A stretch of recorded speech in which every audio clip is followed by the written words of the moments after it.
Eternal God, in the reading of the Scripture, may your word be heard. In the meditations of our hearts, may your word be known. And in the faithfulness of our lives, may your word be shown. Amen. A reading from the Gospel of Mark, chapter 5, starting in verse 21. When Jesus had crossed again in the boat to the other side, a great crowd gathered around him, and he was by the sea. Then one of the leaders of the synagogue named Jairus came, and when he saw him, fell at his feet and begged him repeatedly, "My little daughter is at the point of death. Come and lay your hands on her, so that she may be made well and live." So he went with him, and a large crowd followed him and pressed in on him. Now there was a woman who had been suffering from hemorrhages for 12 years. She had endured much under many physicians and had spent all that she had, and she was no better, but rather grew worse. She had heard about Jesus and came up behind him in the crowd and touched his cloak, for she said, "If I but touch his clothes, I will be made well." Immediately her hemorrhage stopped, and she felt in her body that she was healed of her disease. Immediately aware that power had gone forth from him, Jesus turned about in the crowd and said, "Who touched my clothes?" And his disciples said to him, "You see the crowd pressing in on you. How can you say, 'Who touched me?'" He looked all around to see who had done it. But the woman, knowing what had happened to her, came in fear and trembling, fell down before him, and told him the whole truth. He said to her, "Daughter, your faith has made you well. Go in peace and be healed of your disease." While he was still speaking, some people came from the leader's house to say, "Your daughter is dead. Why trouble the teacher any further?" But overhearing what they said, Jesus said to the leader of the synagogue, "Do not fear, only believe." He allowed no one to follow him except Peter, James, and John, the brother of James. When they came to the house of the leader of the synagogue, he saw a commotion, people weeping and wailing loudly. When he had entered, he said to them, "Why do you make a commotion and weep? The child is not dead, but sleeping." And they laughed at him. Then he put them all outside and took the child's father and mother and those who were with him and went in where the child was. He took her by the hand and said to her, "Talitha cum," which means, "Little girl, get up." And immediately the girl got up and began to walk about. She was 12 years of age. At this, they were overcome with amazement. He strictly ordered them that no one should know this and told them to give her something to eat. The word of the Lord.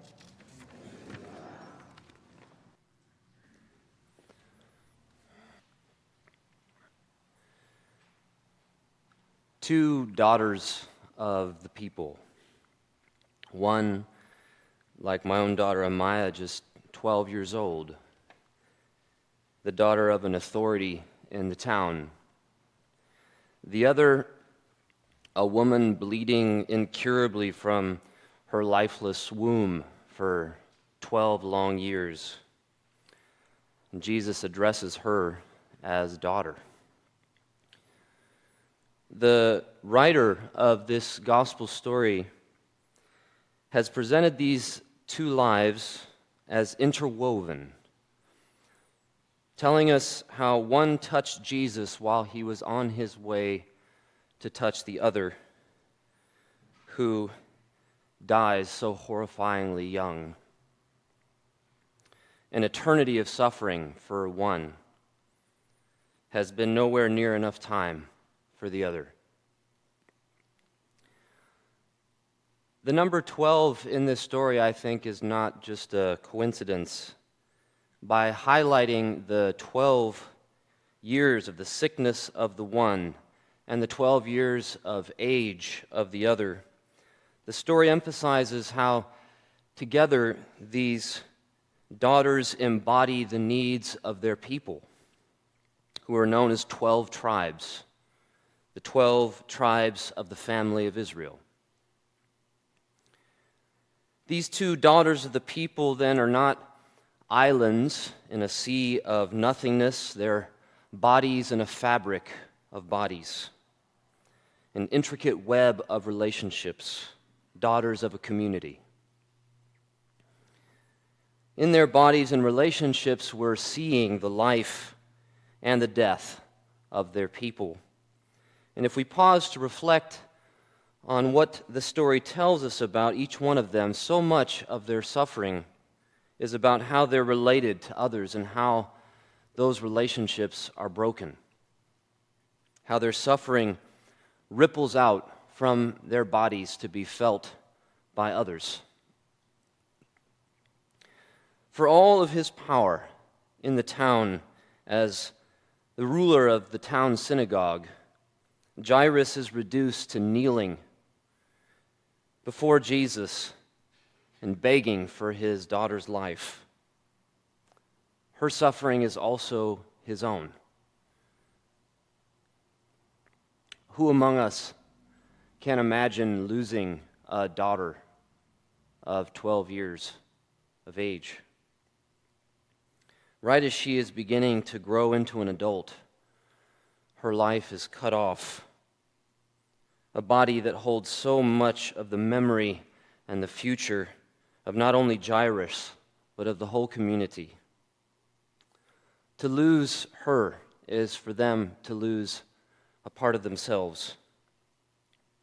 And the woman who has been bleeding for 12 years is not an island either. Presumably, she aches for children that she can't have because of how her hopes for life have been shaped by her community. And I suspect that some of us gathered here know what it's like to ache for children that we can't have. In Jesus' time and place, that ache was probably even more intense because motherhood was so basic to a woman's life, and the inability to conceive a source of shame. Add to this that under God's law governing her community's life, this woman's condition rendered her perpetually unclean, forbidden from maintaining normal contact with her loved ones and other neighbors. The law that God had given to her people through Moses provided for women to be apart from the rest of the community during their time of the month, to highlight and to nurture the life-giving power of their bodies while they shed the blood of life. Several days off every month, or a kind of regular pre-maternity leave, we might say. But in this woman's case, that law means a kind of death, of permanent estrangement from her loved ones and other neighbors. And for them, of course, it means the enduring loss of her nearness. It was a death that grew from her dead womb, a future cut off. So neither of the daughters of this story is an island, and together they picture the brokenness that their people are suffering. And this should not surprise us if we're familiar with the stories of Israel's past. The prophets especially of Israel, use the terms of death and ongoing uncleanness to describe their people when they were terminally ill with injustice and idolatry and being oppressed by other political powers. How they were stuck in patterns of taking advantage of one another instead of caring for each other. And so the way these two daughters of the people embody the needs of their people means that what happens to them in their encounter with Jesus in the story that's been read for us ripples out to affect the fabric that unites them to others. It's not just healing for them, though it is definitely that. It's healing that extends from them with hope for their whole people.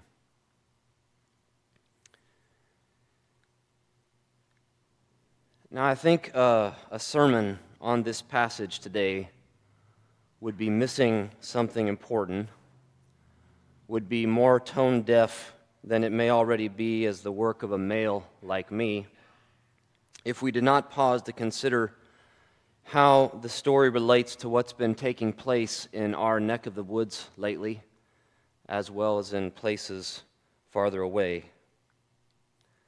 A nasty facade over a whole culture of mistreatment of women, especially sexual mistreatment, is being ripped away. Some women have found the courage to expose to the public the disgusting way that powerful men have treated them. And I suspect that many of us are not disgusted enough, or that we're disgusted self-righteously. As they have asked that these men be held accountable and for urgent change in our culture, courageous women have been witnesses to how their perpetrators have gotten away with it, not only because they are men of power and wealth, but because they are men. Because our society has developed a texture of social interactions in order that systematically subordinates women to men, so that women often endure all kinds of undue pressures as they attempt to express themselves, to develop and exercise their gifts and talents, to be duly recognized and compensated for their work. They're commonly interrupted in meetings, commonly taken less seriously in discussions, commonly asked what they did to encourage men to mistreat them, commonly shouldered with inordinate burdens in family and work life, commonly deterred from seeking roles of authority, and it turns out commonly harassed sexually and coerced to provide sick gratification for men. I'm afraid the shock so many of us have experienced at the revelations of recent months is itself a symptom of the disease. This diseased texture of gender relations in our society, indicating no doubt our complicity in it. So many of us, especially us men, had no idea that it was that bad. And yet it is, and we've been oblivious, if not indifferent. Now, I think it'd be naive to imagine that the Bible has been innocent in this common mistreatment of women in our society. But the influence of the Bible has always depended on the way people understand it and the way that they use it. And today I want us to consider what this story about Jesus and two daughters of his people has to say to us in this pregnant moment of our time. The woman who has suffered so intensely for 12 years and spent all the money that she had on doctors only to grow worse, refuses to settle for what she has been enduring. Knowing it is illegal in some sense and that being discovered could mean terrible shame for herself and for others, she braves the crowds following Jesus, pressing in on this person that she has heard about. She doesn't wait for an invitation from Jesus or anyone else to push her way through and to touch Jesus' clothes with her own hand. She acts of her own accord, saying to herself that even touching his clothes will deliver the power of healing that she so desperately needs. And when she does, she senses that her 12 long years of suffering are over, that she is healed. This sharing of power is invisible to this point in the story, and the courageous woman of such immense faith is no doubt happy to slip away clean and unseen, keeping her elation quiet until she can share it with others more discreetly. But Jesus apparently wants more for the texture of life that she shares with others. To his male disciples' dismay, he asks aloud who has touched his clothes, moving to make this woman's touching him public. He keeps looking around, stopping all movement and drawing the gaze of the crowd to what now unfolds. The now healed woman, trembling with fear, finds the extraordinary courage in herself, not just to say enough to get by, but to tell Jesus and all gathered the whole truth, the writer tells us, with all the scandal that entails. I hope you don't miss the significance of Jesus' response. He does not shame her for disregarding God's law or moving stealthily through the crowd or touching him without permission. He doesn't even say, as I suspect many of us men expect him to, "Congratulations for doing the right thing and trusting me, since I have the power to heal you." He calls her daughter, a member of the family with a future. Your faith has made you well. Your faith has saved you. Now go in peace and be healed of your disease. Her healing is not a matter of only stopping her hemorrhage and opening her womb to life and ending the uncleanness that has segregated her under God's law.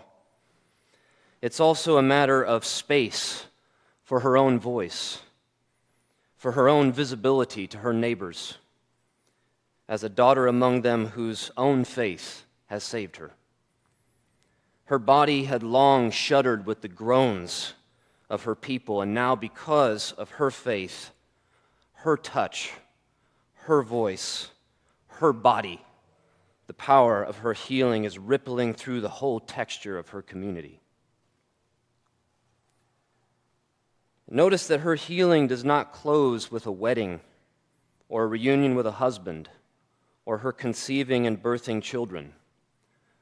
Perhaps those are in her future, but they're not what makes her future promising, it seems, according to this story. She does not need a husband or children to be a daughter of promise, according to Mark. Marriage and motherhood can be wonderful gifts, but a woman does not need a man to complete her or children for her to fulfill her calling. In her encounter with Jesus, it's clear that this woman is a daughter of promise because of her faith, her courage, her touch, her voice, and the ways that these gifts of her body will be a womb of life for her community. This encounter with a brave woman of faith has, of course, kept Jesus from answering the prayer of the powerful man in town, Jairus. His daughter has died while Jesus has stopped on his way to Jairus' house. Jesus has insisted on serving at the margins before going to the house of power. And it turns out that he's done that at some cost. When some people come from Jairus' house to tell him that his daughter has already died, not to impose further on Jesus, notice that Jesus tells Jairus, as the ruler of the synagogue, to have the faith of the unclean woman, the faith that saved her. He must not cave to fear and give up on his daughter's life. You can imagine the expectation that these words of Jesus's create, not only for Jairus, but for the whole crowd that is listening to this encounter. And so it's striking that Jesus allows no one to follow him, we're told, to Jairus' house, not even most of his own disciples. He takes only his three closest friends and disciples, Peter, James, and John. The loud rituals of mourning and grief have already begun at Jairus' home, and yet Jesus has the audacity to tell them that their grief is premature, that the girl is only sleeping. How dare he underestimate their loss and Jairus' loss at a time like this? Quite understandably, they've given up on the life of the young daughter of the community, lost to the power of death that engulfs their people. Now, I suppose the macho thing to do in this moment to this crowd that is mocking Jesus is for him to say, "Oh yeah, well, watch what I can do." That's what would happen in the Marvel universe. Instead, Jesus sends them out of the house, we're told. He takes only the girl's father and mother and his 3 disciples into where the dead girl is lying, her body now unclean because of death. He takes her hand and he speaks directly to her as one who is able to hear him. Calls upon her to rise out of death back into life. The 12-year-old girl hears and is empowered with life, walking around the room, her whole future with all that it means for her family and community reopened. But then notice, Jesus orders those present, strictly, we're told, not to spread the word of what has happened. The point has not been a spectacle of Jesus' power, but the life of the girl. So instead of running out to tell the world how amazing Jesus is, they should give the girl breakfast after the long night of death. She's a daughter with a future. Of course, she'll soon be seen, and word will spread that she is up and about. But what word will spread, the story leaves us asking? That Jesus brought a dead girl back to life, as we know, or that it turns out she was just asleep? That's what Jesus had told those who had understood she had died. And perhaps the buzz in the town will be that it turns out Jairus' daughter had fallen into a coma and been awoken. So the power of Jesus does not seek an audience primarily for him or use women's bodies as a spectacle of his own might, nor is its aim to prove people wrong about him.